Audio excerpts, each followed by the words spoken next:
collect them. But take a look at them, check them out. You're gonna wonder about them in a second. Okay. Especially if it goes as planned. They're good.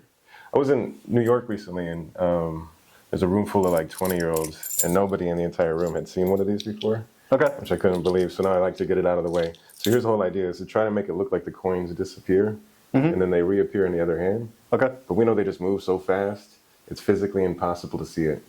Okay. At least it's the plan. You're watching close now. That's good. Okay. There's 4 on this side, right? Okay. Here we go. Ready? Watch. Yep. No, there's 3. It's gone. Okay. It's really gone. It lands over here. Okay. God. What? Thanks, Austin. I appreciate it. It took me a while. I'm glad you like that. When it gets better, I'll do it this time in slow motion. There's 3. Okay. 3. Okay.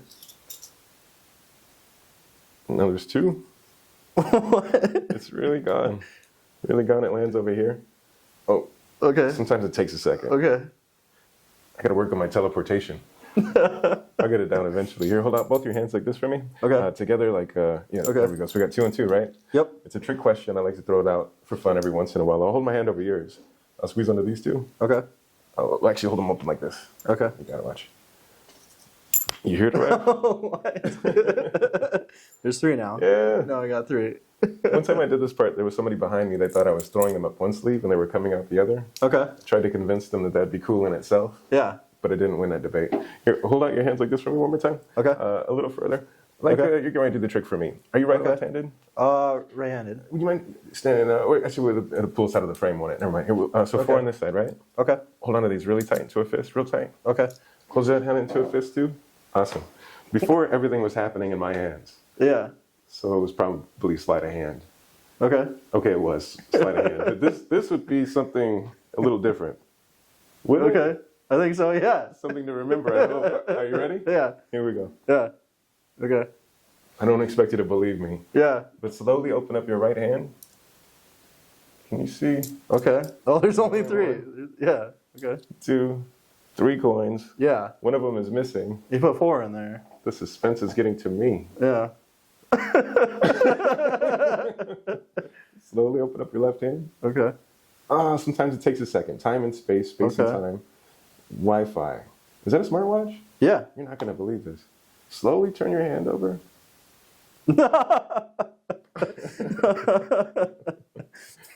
There it is. Time flies when you're Wow. having fun. That's incredible. Thanks, man. Oh, man. Sometimes it's like a big chunk of your life crammed into a few minutes, you know? But I figured let's start with something fun. But, yeah. That's incredible. Oh, thanks. Thanks so much. I really appreciate you coming out here. My pleasure. Absolutely. I appreciate you having me on your podcast. That's awesome, dude. Tell me, so first of all, I just want you to introduce yourself, kind of explain what you do. Yeah. Tell me more about yourself here. Gotcha. Well, yeah, my name's Matthew Teague. I was originally born in New Mexico. I was born in Las Cruces, raised in like Albuquerque, Roswell area until I was maybe 12 or 13. And then I moved to Madison, came to visit originally, fell in love with the city, and then just tried to talk my mom into moving out here.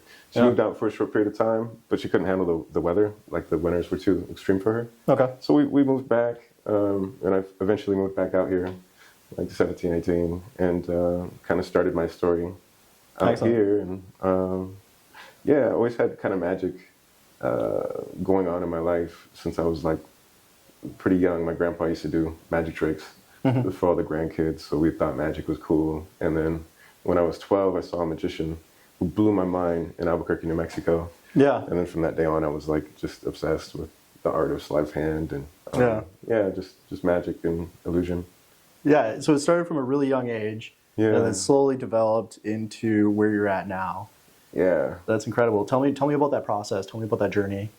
It just was something I always loved. So it was always like with me. It's like a friend that you can call on to cheer you up, or so just anytime I needed like a moment to kind of renew my mind and the way that I was feeling, a good magic trick, and then even performing it, that feeling of joy is like contagious. So you start to kind of become just addicted to that feeling. And so it just was always kind of there. But yeah, it was a constant thing. Like and every time I would start to fade away, something else would happen that would keep me in it. Like when I was 15, I was really lucky. I got a job at TGI Fridays doing Yes. close-up magic. Yeah. And so, yeah, I felt like I had made it, you know. As a 15-year-old, that was Yeah. like the craziest thing. And then we ended up moving back because of the weather. My mom couldn't really handle it. But when we had came back to Madison, I just reached out to other professionals and couldn't really find like my crew of guys yet. But you know, I had like one friend at school that would do magic tricks with me. And Okay. we'd go hit like the streets and do magic because that's what we thought magic was, because of like the David Blaine specials and stuff that were out at the time. Right. And so, yeah, like after that, maybe 18, 19, I was a cook at the Marriott, and Very nice. I wasn't very great at being a cook. I tried.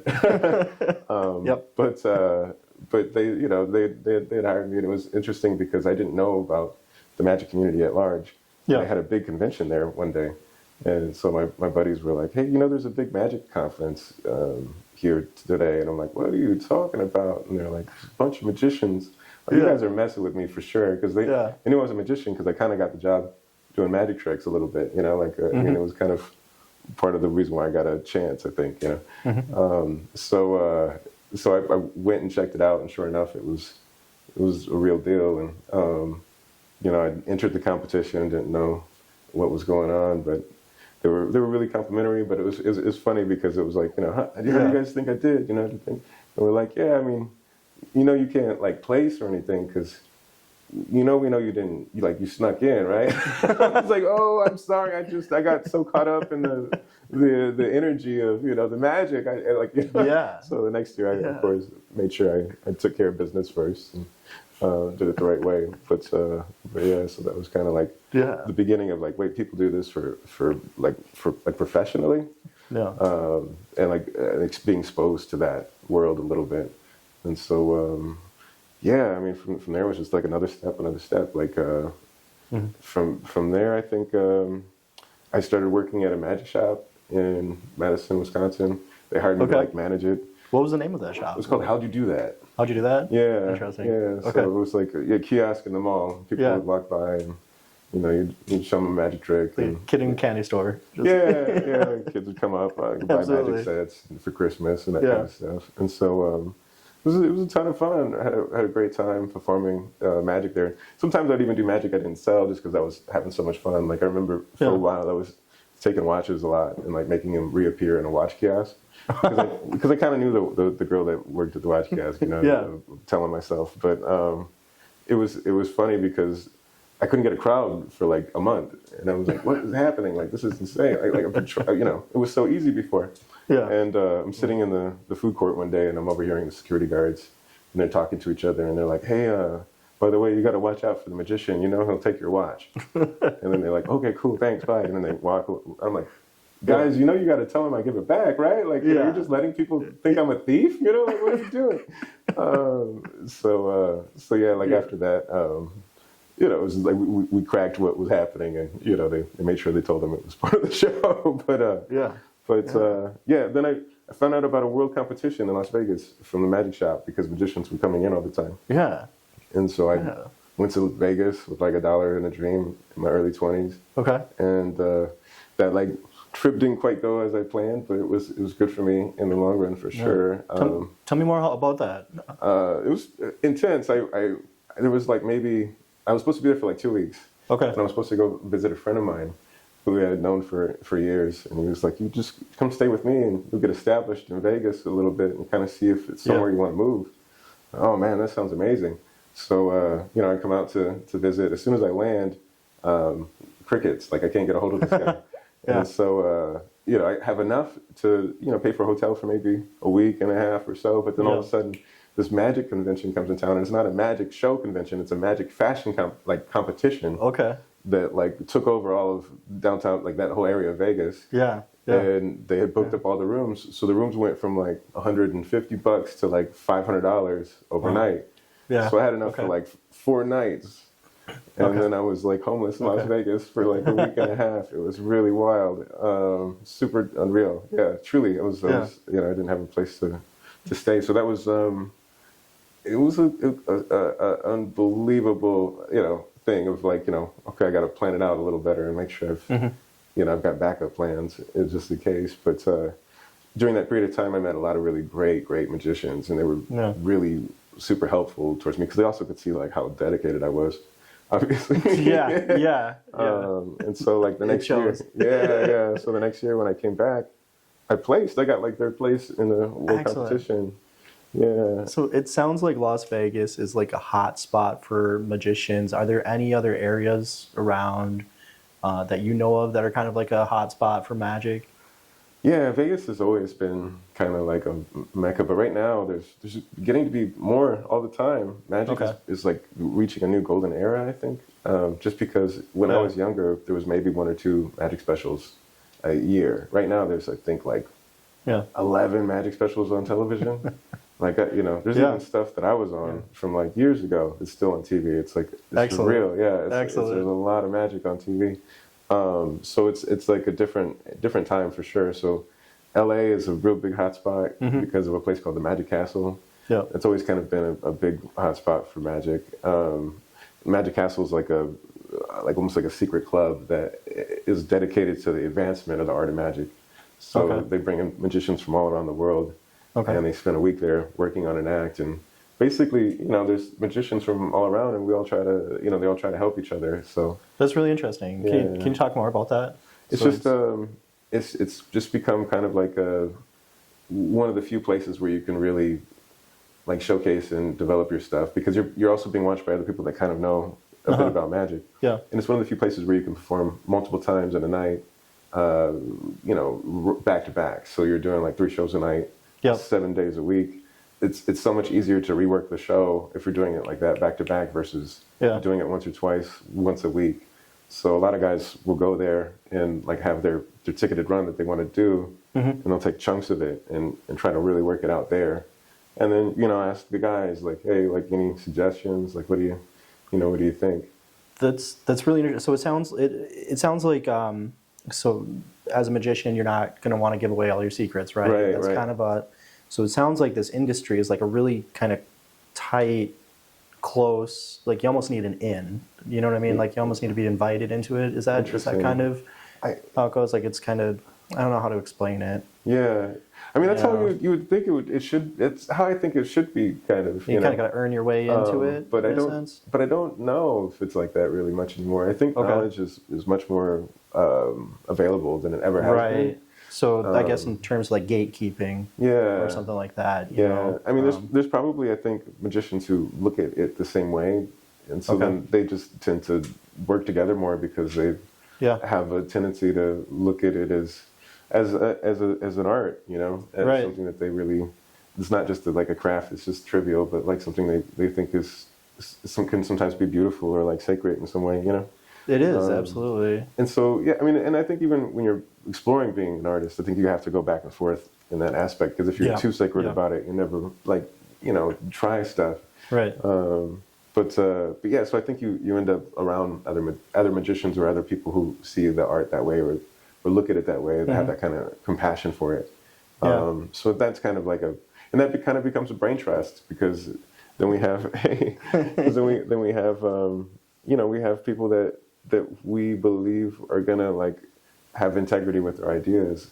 Sometimes when you're coming up with your own ideas, you don't always want to share them right away because you don't know if you want other people to do them. Right. And not everybody has that integrity to not like take it and run with it and like try to sell it to other magicians. Like, here, David Copperfield, like, and pocket the cash or whatever. Interesting. So once you have like your group of people you really trust, and you can like sharpen, each other's minds, it's invaluable. Yeah. So it's more, nowadays it's a little bit more different, it seems like. So when you were about 18, right, you did this competition, and you discovered that it was competitive, right? It was an industry, and with industry it's competition. Was that ever something that held you back growing up? The competition aspect? I didn't know about it until I was like already like 23. So it was really funny because I had been just kind of in my own world practicing and working on stuff. And then once I'd been exposed to the bigger world at large, I was lucky because I was actually like more advanced than I thought I was. Interesting. And it was partly just because I don't know. I think because I was isolated, I saw magic as this hardcore thing that like, I hope that when I meet those guys, like they accept me into the inner, secret circle, and I'm like hardcore enough as far as being a student of the art. So I approached it like that, and it's rare. It's not a lot of people who really like see it that way. I mean, they do when they're younger, but especially as they get older, they're sort of like, okay, now, we got to figure out how to pay bills, Right, right. Now you're full time. You're doing it. You're making it happen. Yeah. Growing up, who were some of your influences? Were there any, not even magicians, but anybody that really influenced you to follow your dreams? Oh, I mean, a lot of people from different types of like walks of life. Like I always liked magic, but I wanted to do other things at different times. Okay. Like, there was a skateboarder in Roswell, New Mexico named Fausto Costello that passed away recently, unfortunately. But he was a huge inspiration to me growing up, just because he was so positive and just marched to the beat of his own drum. And when I was maybe 12 or 13, he was on the cover of the newspaper for awling over a car. Mm-hmm. And just the image of him awling over a car was like so crazy to me. Like, how did what? And so, meeting him was like almost like he seemed like a mythical character. And he carried himself kind of like that. He was like always had like a Bruce Lee saying for everything, but he was really cool and really inspiring. And then, I had, I wanted to be a musician, for a long time too. So there was, like rappers that, had inspired me, especially like when I was in LA, that, I met and I just, thought were really, really cool and really inspiring. And just to be kind of closer to those circles was like, whoa, like, it was really cool to me. But yeah, I tried to do some different things in my life. So drawn from different inspirations. David Blaine was a big inspiration. Mm-hmm. So like meeting him eventually was like really cool and amazing to like work on a trick with him and, have him, ask like, do you think we should do it like this or like this? It's like, am I freaking dreaming? Like, like I remember being a kid and it just doesn't seem possible to have those full circles sometimes. Because like those guys were like my Michael Jordans growing up, but in smaller industries, you sometimes get a chance to really meet them and like befriend them. Yeah. Whereas like in a big industry like NBA, you might never get the chance to meet, Yeah. That's incredible. I'm really happy for your success and where you're at, where you've come from and where you're going. I got to relate to you also. Growing up as a kid, I was really into magic tricks, the card tricks, nice. The little puzzles, all the stuff, right? That's awesome. So being able to sit down and talk to you one-on-one is almost like what you're talking about is pretty much talking to like my childhood heroes. It's pretty cool. I remember seeing a magic trick as a kid, just being blown away, going to shows, seeing magic shows and being blown away. I went down to, awesome. I was just recently reminded as a kid, we took a trip down to Louisiana and or I think it was Arkansas, Hot Springs, Arkansas, and we saw this magic show and there were like maybe 5 people in the crowd. Gotcha. The place was totally empty. Yeah. But I was reminded that as a kid I was just absolutely blown away. That's cool. So it's pretty cool. It absolutely is a pleasure to be here. What's interesting is like the more you learn about magic, like the more you get like removed from that feeling. So you always have to like remember like what it was to feel like that, and to like do it for the kid that like fell in love with it, Mm-hmm. But yeah, anyway, sorry. There's something about it. It sounds like one of the more rewarding feelings that you get is kind of, I guess, more or less just explain some of the most rewarding feelings that you've had throughout your career. I guess like the rewarding feelings is like that feeling of like I'm always chasing that feeling of like that I had when I was a kid when somebody blew my mind. So it's like this interesting thing where I'm always chasing like that feeling of astonishment. But yeah, like I feel like the feeling of magic is almost indescribable. And I think that like really great magic is like it can really make you feel that way. like something inside of your body that I can't even describe. But yeah, I've been able to feel that over and over and over again throughout my life. So I just feel so fortunate and lucky. That's very cool. Tell me, I'm just worried about time. Tell me, at one point of your life, did you decide this was what you wanted? It was probably the World Magic Seminar that day. Okay. Because like when you place, you like go on stage and you shake like Penn and Teller's hand and like David Copperfield and like Chris Angel and it's like it feels like it's surreal. And so after the competition, I called my mom. I'll never forget. I was like, Mom, you never guess what happened. I got third place in the World Magic Seminar, and she was like, it's okay, honey, you can try next year. Because to Mom, you're like the best, Yeah. But I was like, Mom, no, it's great. Like I beat like Spain and Italy, And so like I didn't realize how big of a thing that was. And then once it kind of had set in, I was like, I think I can really do this professionally. I can't believe it, And then I came home with just like all this inspiration to like really go for it and try to get shows and just give it a go. So yeah, they took the drive, it took the ambition. You got to get out there and do it, right? Yeah, I mean, a lot of the big things that happened or the transitions originally felt really uncomfortable. And, like even during the process of like what was about to make the next big step, I look back on it and I'm like, man, those were really uncomfortable moments. But like at the other end of it, it was what like really made it all happen. So I think that's one of those things I try to remind myself when things get kind of uncomfortable that like there's probably like another side to this that's about to happen. Because if you get too complacent in your normal everyday rhythm, then it just kind of stays. It doesn't change that much. That's why it's uncomfortable because it's like you're doing something really different.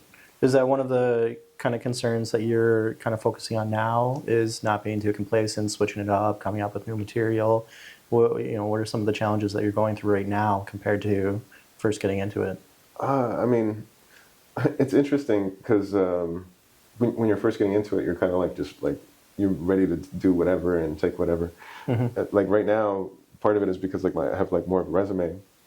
Yep. It's like I'm trying to find the people that are looking for like high end magic. Okay. There's a lot of people looking, like you can find a lot of people looking for magic. Yeah. And it's surprising because like when you first get into it, it's like, oh man, how do you find the people looking for magic? It seems like impossible. It's quite a bit. But the amount of people who are looking for like really high end magic are even smaller. So it's like trying to tap into the like that, group of like those people that are looking for like, well, we don't just want a magician, like we want, we want somebody who's like really spent like a lifetime practicing sleight of hand. Yeah, that sounds like an interesting, kind of thing to go through. Is like people are expecting the best of the best. Yeah. When in the end of the day, we're all people. No, and exactly. And that's the other thing too, is that when you go into those, that's the other thing is that when you walk into those spaces, there's like the expectation to be better, and it's like at a certain level, so it's like what is better, because truly, like I don't think magic happens in your hands, or like on a stage in an illusion, or like I said, I think it's like a feeling you get in your body, and I think some people can create that feeling without even a trick. Some people are like naturally just magicians; they can change the energy of a room like that, and it's just like interesting. Yeah, and like to me, that's like the that's the one thing you can't teach, and it's like really like a special thing that some people do have, and I don't know, like I don't, I've like, I've had moments where I felt kind of, but it's definitely, I think it's a subjective thing, it's not like a wow. Yeah, that's very interesting. It's actually really cool that you said that. Yeah, that's really cool, man. What are some advice that you might have for anyone looking to become a magician or looking to get into the industry? What advice would you have for them? I mean, I guess just like try to like really love the process and like practice, because like if you get into like doing stuff that you love and that you enjoy, it's contagious, and people kind of can feel it, and they're like, that is like a big thing, I think, is trying to figure out how to trick your mind into not seeing it as a task, but as seeing it as like something that you look forward to doing. That's awesome.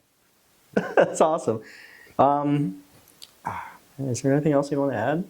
No, I think it's great. Thank you, Austin. Yeah. Do you have anything? Do you have anyone you want to shout out or thanks for any of your success?